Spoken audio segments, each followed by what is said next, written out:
Welcome to my channel. Di sini kita akan membahas sedikit tentang salah satu penyakit telinga yang sering banget kita alami.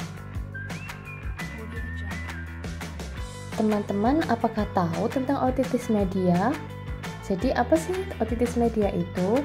Otitis media ialah peradangan yang terjadi di bagian telinga tengah, tepatnya di belakang daun telinga, yang disebabkan oleh paparan benda asing.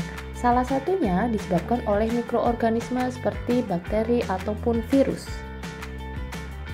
Otitis media atau radang telinga lebih sering terjadi pada anak-anak dibandingkan orang dewasa, terutama anak berusia 3 bulan hingga 3 tahun.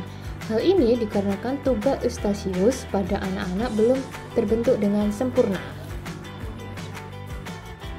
Apa sih kira-kira penyebab otitis media? Jadi otitis media ini bisa disebabkan oleh infeksi dari mikroorganisme sehingga terjadi penumpukan cairan di telinga tengah. Faktor resiko apa saja yang bisa menyebabkan otitis media ini, yaitu paparan asap rokok, alergi, dan sering terkena flu atau infeksi saluran nafas atas.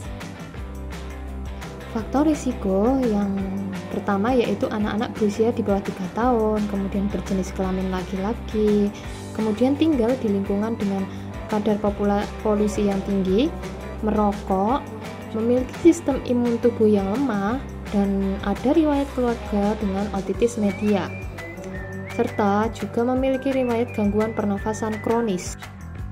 Jenis otitis media yang pertama ialah otitis media akut. Kondisi ini muncul secara tiba-tiba dan ditandai dengan telinga memerah serta bengkak. Penderitanya juga bisa mengalami demam dan nyeri di telinga akibat cairan dan lendir yang terperangkap di dalam telinga. Yang kedua ialah otitis media efusi. Kondisi ini terjadi karena cairan dan lendir menumpuk di telinga bagian tengah saat infeksi mereda. Jenis otitis media ini dapat menyebabkan gangguan pendengaran dan telinga terasa penuh, namun bisa juga tidak disertai gejala.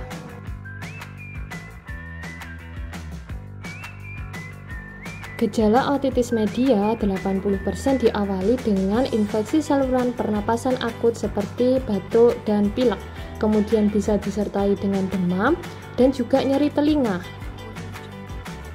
Diagnosis otitis media.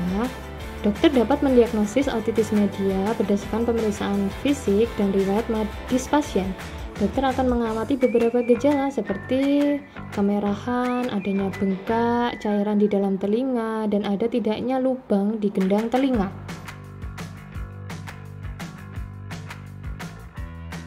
Bagaimana sih prinsip pengobatan dari otitis media ini?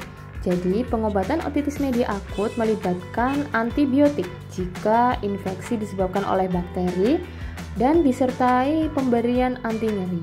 Kemudian, otitis media kronis mungkin memerlukan perawatan lebih lanjut seperti penggunaan tuba telinga atau grommet ataupun pembedahan sesuai apa yang dikeluhkan oleh pasien.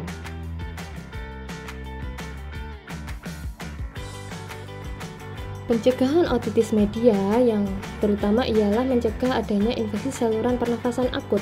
Pertama ialah melakukan imunisasi untuk meningkatkan kekebalan tubuh.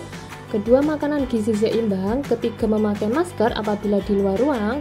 Ketiga, sering mencuci tangan sebelum makan dan hindari asap rokok.